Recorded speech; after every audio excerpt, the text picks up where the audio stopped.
Hello friends, welcome to Creative Medicine. In this lecture, we will learn about. Hello friends, if you see what are the contraindications of muscarinic drugs. Muscarinic agents are contraindicated in patients with narrow angle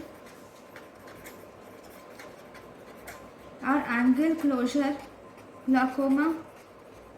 Then they are contraindicated in benign prostatic hyperplasia. Thank you for watching.